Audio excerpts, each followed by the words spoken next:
This is Alabama Politics with Steve Flowers, an in-depth interview with Alabama's top political newsmakers.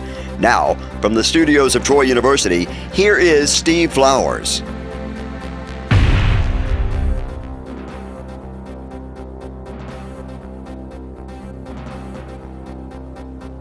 I'm Steve Flowers, and welcome to Alabama Politics.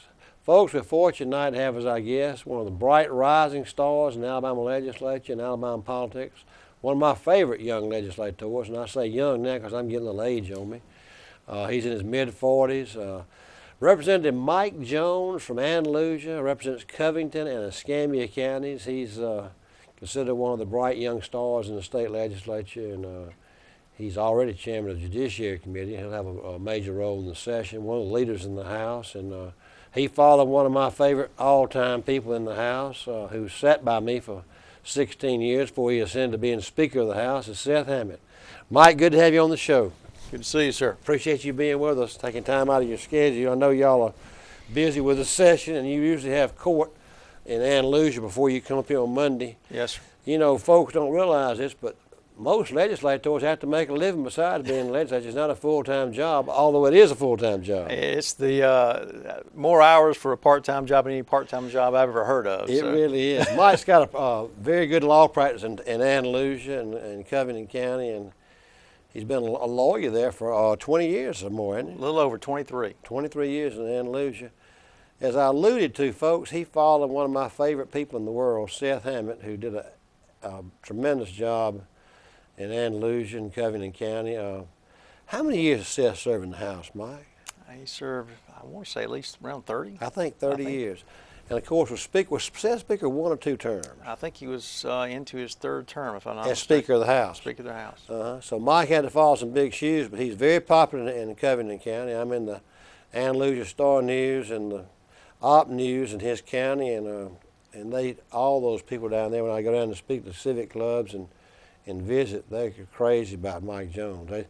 The newspaper people are, and the civic. I like speaking at that Kiwanis Club you went to with me one time. Yes, sir. That's a big club. It is. It's a big club, and they're very active in the community, and it's always a big crowd. They're bigger than Rotary in Andalusia, probably, aren't they? About the same. They're about the same. They compete, but they've all got good people in them, and they all contribute to the community, so that's why we have to go visit with them. Mike, you know Andalusia is a quality city. To me, I grew up in Troy. We played Andalusia in every sport, from when I was in Pee Wee football and basketball and everything. Troy and Andalusia are almost identical sized towns. Yes, sir, and I have the same memories you do. I can think of all the different games, whether it's basketball, football, Everything. baseball, everything. We always played Andalusia because we were in the same conference in the same size towns. You know, Troy and Andalusia and Eufaula is almost as big as Troy and Andalusia are. Getting there, that's true. They're almost. Andalusia is a prosperous town, though. You know, another thing we have in common is North Three Notch Street. Right, we've got East Three Notch and South Three Notch, and Three Notch is the main thoroughfare of the city. And same with Troy. That's you know, and if history serves right, Andrew Jackson carved that trail. That's right. Through South Alabama when he was running all the Indians out of our area of the state here. Drove the creeks. The creeks, I guess, were in Covington, weren't they? I believe so. And it's been a while since I've had Alabama history covering those issues, but I think you're right. Mike, we had, if you ever want to get a good show or a good club, Ed Bridges was head of the archives for so many years, and we had him here on the show, and not saying you're a great guest, but that was probably one of the best shows I've had in my life. That guy is a walking encyclopedia on Indian history. And, you know, we have such a rich Indian history. We do. In Alabama. You know, going back to that sport thing, though, Andalusia, you know who was the best player when I played ball? The 2 best players I played ball against, Mike Dubose played for Opp. That's right. He was a linebacker. During the same year I was a senior in high school, the 2 best players in that area of state were Mike Dubose at Opp and Kyle Gant from Andalusia. Did you know Kyle was a great football player? The Gant family have a history of having great athletes. Kyle was really as good a high school football player as Mike Dubose was. Of course, everybody in the country wanted Dubose, and he signed with Bear Bryant. Alabama had a great career there as a football player and a coach too, but especially football player. But Gant signed with Southern Miss. That's right. Did you know that? He went to Southern Miss. He was a middle linebacker, and he played running back too. But Dubose, we played them in a game of the week. We played for the game of the week one night. He made 26 tackles against us. And from what I understand, he's coming back to Op to coach a little bit. We couldn't block him. I was a tight end. I tried, and I never could block Dubose. I said, Dubose, everybody block you?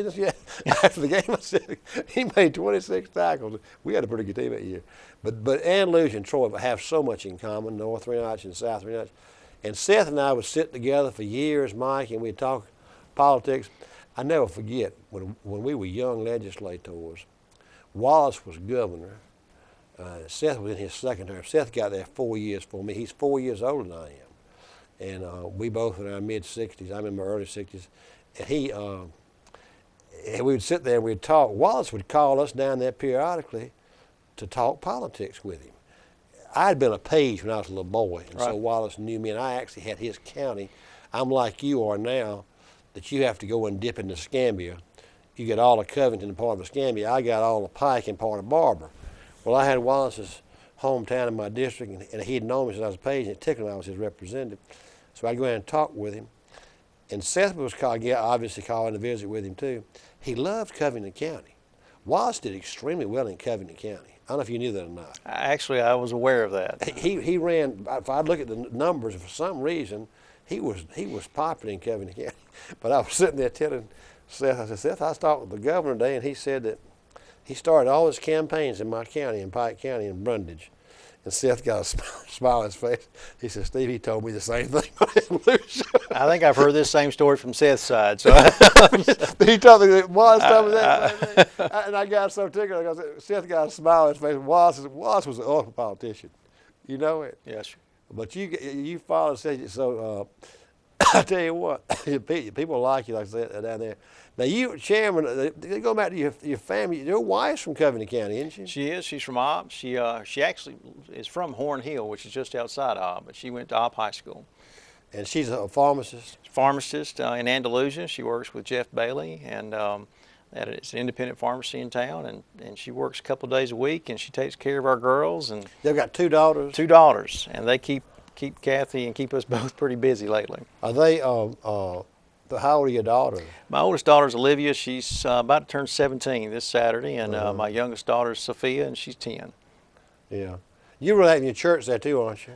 What church you go to? First Baptist of Andalusia. I grew up in the church, and I've always stayed active. Church has always been a part of my family's life and my life, and it's part of my children's life. Mike, y'all got a lot on your plate this session, hadn't you? Yes. This is your second term. Second term. And you know John Merrill sat together, y'all best friends from Tuscaloosa. Yes, sir. We first met each other at orientation and went straight from there into special session and sat next to each other in special session. And from that point on, our offices ended up joining each other. By chance? Yes, sir. And we, by chance, we were on the floor in our permanent seating for that first quadrennium, side by side.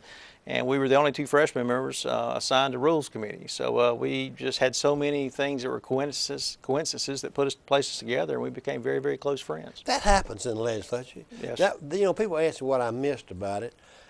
I missed the friendships you make. Yes, sir. You make lifetime friendships. I don't know if you know it's not. My best friend, my oldest friend is Steve Klaus. Our mamas were best friends. They grew up together in Troy. Miss Ruth grew up in Troy. Jimmy and Ruth Klaus, Steve's mom and daddy.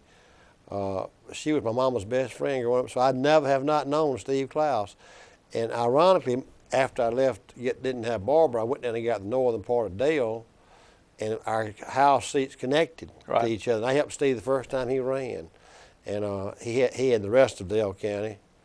But you do make friendships that last forever. Yes, sir. Yeah, you work those kind of hours, you work those late nights, and you handle some of those issues together, and it brings you together very close, very, very quickly. Mike, you know, Sir Bentley, he was governor with you 2 times now. That's right. Both times. That's right. You know, the most interesting thing I've written about this, you may recall, I've said in columns and so forth that being in the legislature, to me, is the best training ground for actually being governor of Alabama, because you learn the budgets, you meet other legislators, you make friends in the legislature, so you can have a rapport with them, because you got to get along with the legislature to get things done as governor, but you also learn a lot about state government, even Yes. though, as we said, it's a part-time job. But on the other hand, it is a bad stepping stone to being governor, to run from the legislature. Historically, I think you're obviously right. You know more about the history than anybody around. But I tell you, as far as learning, I can't think of a better class to learn from. And what you read, I was a political science major, and what I read in books doesn't even get close to what you learn when you get into this elected office. I've learned so much. But it's a very, very enjoyable job to me. Mike, talking about that, the irony is, like we said, being a legislator, you really learn, it's the best training ground, but running for governor from that position, you have two things. Again, the bad thing is you really don't build any name ID statewide. That's right. And the other thing, you got a voting record. Somebody can take that voting record and construe it any way they want to. That's right. Because you vote on local bills all day long. I used to have a lot of consternation. Viewers don't know this, but our Constitution is so archaic and antiquated in Alabama that legislators have to vote on everybody's local bills. Well, we spend 3 or 4 hours every day voting on local bills, and half of them are taxes. But they've come to the legislature because some county commissioner wants to raise a fee to pay for gasoline in his district in Fayette County, and you vote for it. So I'd sit there and say, well, if I vote for it, I'm voting for half of these things are taxes. Somebody can take my record and say I'm a tax and spend liberal. Or if I don't vote for him, say he didn't vote half the time. Right. So, you have to make a decision what you're going to do. And someone can take your voting record, given those local bills, and say Mike Jones is the biggest tax and spend liberal. You really ain't voted for any of the statewide taxes. That's correct. And as far as local bills, I never try to interfere with someone's local Right. bill, because for their area it's very important, or they wouldn't have brought that bill. Exactly. And so I never try to interfere, but I do try to at least be aware of what the bills are saying. You skip the taxes. I always abstain. I always show that I voted by Okay, abstaining. you abstain. Okay, Right, but that's smart. I wasn't smart enough to do that. I was just saying, well, either I'm gonna take one roll, I ain't gonna vote for any of them, or you Well, actually read the bills. And I do. That's one of my little pet peeves. I've actually never voted on a bill that I didn't read and understand. That's been one of 2 promises I made to my constituents. That was one of them, and I've honored it. It's taken a lot of hours, but I've honored it. Jimmy Holly used to do that. Jimmy still reads a lot of the bills now. I sat by Holly, and he's your senator too. He is. He's a good friend. We lucky to have Holly. Yes, sir. Holly was on the show last week. Well, I didn't know that. But 2 weeks ago, I think. He's a good friend. He's a great senator. You got a good senator. We're lucky. That's a good Senate district for him. Yes, sir. And he said he spends a lot of weekends in Gant, on a lake over He there does. in Gant. He does. Every weekend. They come and eat in Andalusia quite often. There's a little Italian restaurant. He told me he and Mary come over there. I didn't know that he was just, and when he said it, it was almost like it was talking about one of your grandchildren. He was sitting there talking about how he loved to go to Andalusia. He had a little, not Andalusia, but on the lake out there at Gant. Right, I think right. it's where it is, isn't it? That's right. And he said, I go out there and I've got a tin roof and I hear the rain falling and everything. But back to that name ID thing, if you recall, Seth, as Speaker of the House, was playing with the idea of running for governor.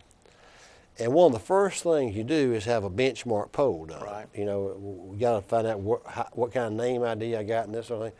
And there was Seth, who'd been Speaker of the House of Alabama, of the House of Representatives. Now, if you poll Covington County, he'd have 95%, 100% name identification. At least 95. They would know him just as Seth. Yes, sir. You say Seth, and they'd know who he was. But statewide, I think his numbers came back 3%. Had you heard that? I knew that I'd heard they came back low. And he said, I can't, and I think he was thinking about running against Lucy at the same time Lucy Baxley, and Lucy Right. had about 75%. Right. So he said, you can't overcome that unless you've got a ton of money and just money to burn. But that's the irony of running for the legislature, is you have no name ID, but yet you got a voting record. Right. You've had to vote on everything. So Bentley, having gone from the legislature to the governor, historically, that's the first time it's happened in this century. That's amazing. First time someone's moved directly. Now, some of them have been in the legislature. Was served a term in the legislature when Right. he was a young man, but he'd gone home and become a circuit judge. And some others had served a couple of terms way back. Right. But I did a study on it one time, and I said, when Bentley won, I said, that's unusual.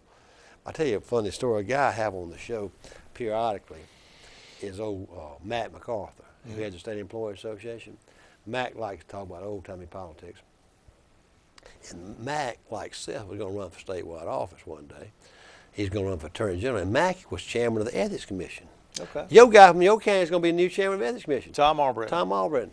A lot of lawyers named Albritton in Andalusia. Tom and our classmates, same high school class. Is that right? Yep. Did y'all go to law school together? We were at Alabama at the same time. He was in one section, I was in the other section. Y'all the same age and everything? Yes, we're both Eagle Scouts, went to the same scout troop, the whole bit. So What made him want to be Ethics Commission chairman?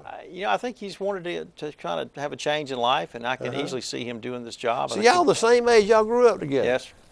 Back to old Mack was chairman of the Ethics Commission, and he was going to run for Attorney General. And somebody done a poll for him and said, Mack, I've got good news for you. I'm going to show you your name ID poll. Mack thought he had all kind of statewide name identification because he was he'd done something and got in the paper a little bit as Ethics Commission chairman. So he ran over to the pollster's office and said, Mack, I got good news for you. You got 6% name identification statewide. And Mack looked at him incredulously and said, the guy said, what do you think about it? Aren't you excited about it? He said, the only thing good I know about is I can run through Winn-Dixie naked and nobody know who I am. He just talking about over the top of his head.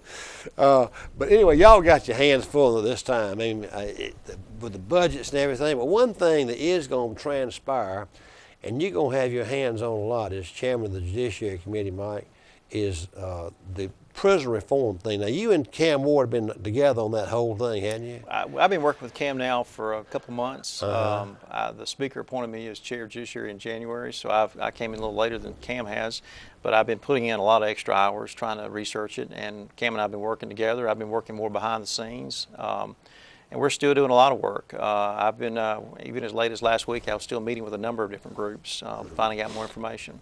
Tell our viewers, and take it in detail in layman's term, and tell us nuts and bolts what's going to be in that package and how you think it'll save the state money and who's going to be sentenced light. Go into that if you would. Well, I mean, the first thing we always look at, and I think was the right approach, is you still have to start from a point of saying you got to keep your people safe. And so we don't throw that to the wind. You know, there's some people that are in prison that frankly need to be in prison, and that's where they need to stay. But there's other people that are in prison, and the vast majority are eventually going to come out. And so the issue is we need to make sure when they come out that their odds of staying out and not going back in are high. So we want to have them where they're trained, where they have a skill, where they know how to exist outside of the Department of Corrections, and they know how to take care of themselves, pay their bills. Simple things that you and I take for granted.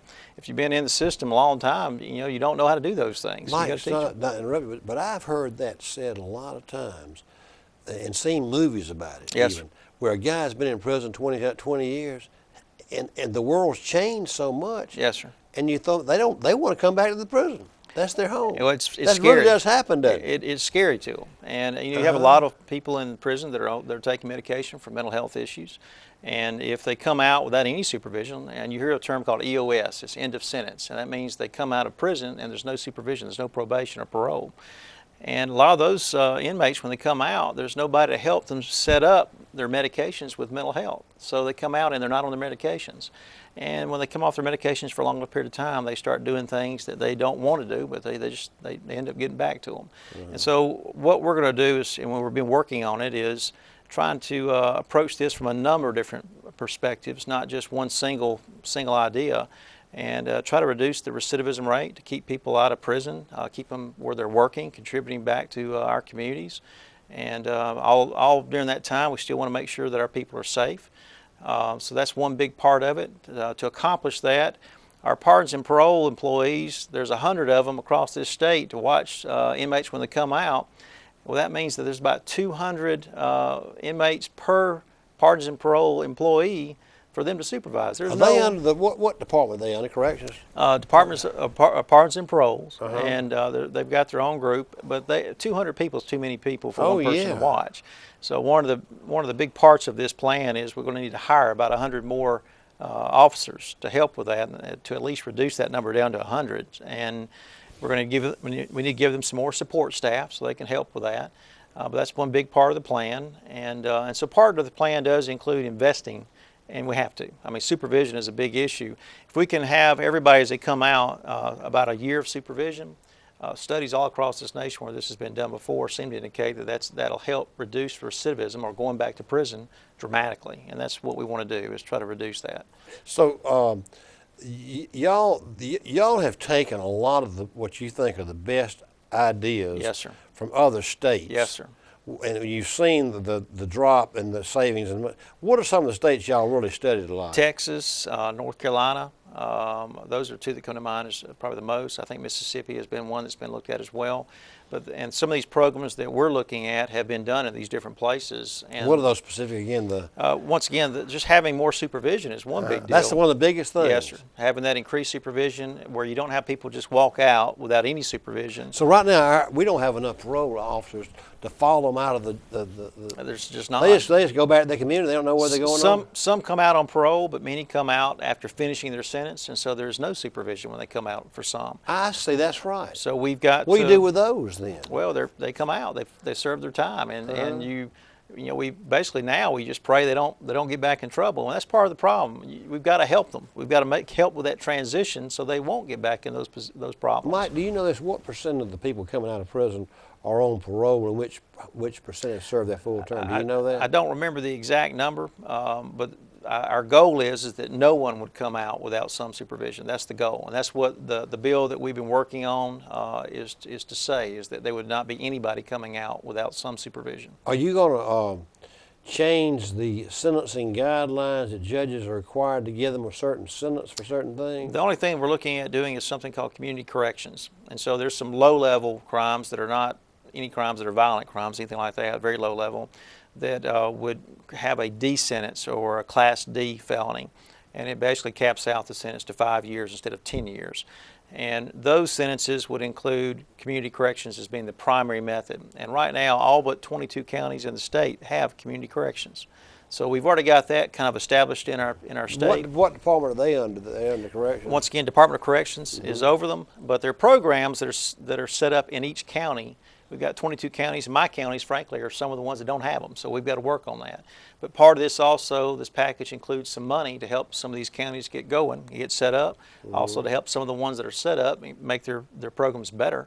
And these programs are, once again, they have to learn accountability, but and responsibility, but we also have to teach them to get out and get a skill, have a job, contribute to society, and that's the time to touch that, is right at the beginning when they get in trouble. How many of those people on parole can y'all actually get a job for? Because there's a real stigma to having served in prison. They have a hard time finding a job, don't they? Some do, and that's part of the problem. We've got to get it to where they have the skills that are needed, that people are needing.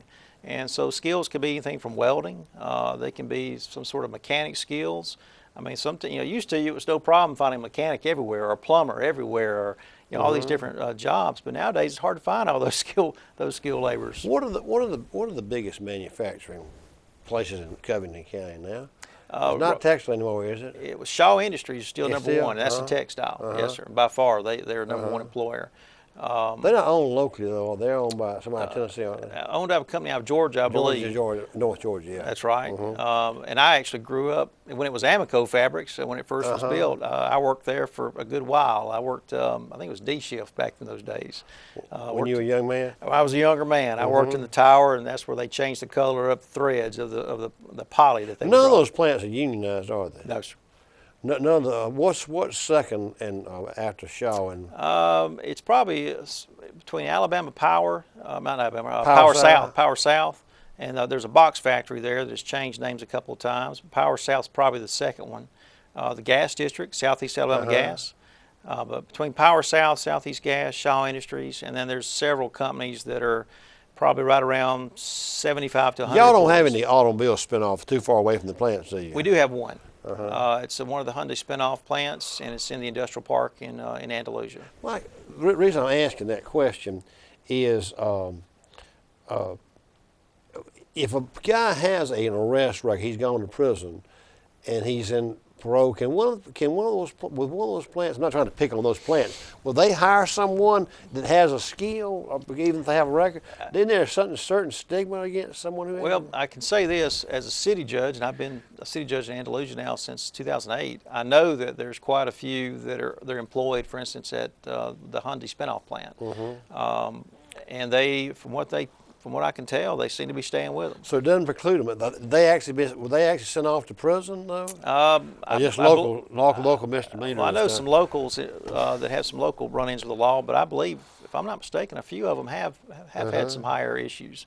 But if they do good work, and some of these are hard jobs, if they do good work, I mean, that's what it boils down to. That's what I wonder. I wonder how you find it, because there's such a stigma sometimes, you know. But that's part of that transition. Whenever you say you're transitioning from prison back into society, that's part of what has to happen. Is we have to help them make that transition, whether it be to get their medications, whether it be to teach them how to live outside, how to pay their bills, how to find a job, what you need to do to find a job.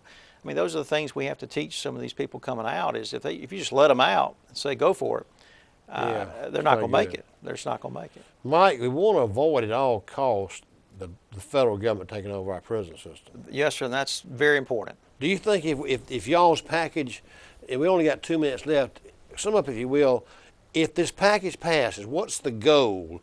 How much money will you save, and what do you think it gets us out of the problem?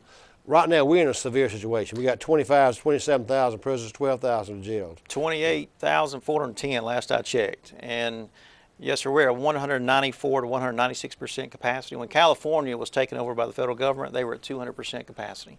We're right there at it. And so it's something that's a real threat. We have to take it seriously. And if the federal government were to take us over, then we don't have a choice in what money we're going to spend and how we spend it. They're going to tell us how to do it. And it's not going to be their money. It's going to be our money, our citizens' money. So we'd like to maintain control. It's our problem. We need to fix it. So the goal of this package is to reduce the number of inmates one-on-one. Reduce the inmates, but the way to do it is to have them be able to stay out of prison. I mean, do things, make choices that'll help them keep out of prison. And that's one big approach to this. Now, there is a component. I do think we need to build some prisons for a reason. We got facilities that are built in the 30s and 40s. I mean, we haven't reinvested in our prisons in quite some time. So we're going to have a new prison somewhere. I think that'll include a package with some of that, and that's what I expect will be there at the end of this session somewhere. So there is going to have to be a package. Yes, sir. So it's going to cost some money to do this thing. It is, but I think it's going to be the right investment at the right time. Well, I hope we can, at all costs, avoid the federal takeover, because that, as you said, that can be very, very expensive. We will have no control over how much it'll be. You think the package will pass this year, don't you? I believe it will, because we're doing our homework, and I hope the members will see that. We won't see immediate results, though, will we? It'll take time to phase in. How long do you think? 3 or 4 years? I'd say about three to four. Yes, sir. That's what I'm thinking. Yeah. Well, you've done a yeoman's job on it. You and Senator Cam Ward from Shelby County. But Mike, our time is up. I appreciate you being with us today.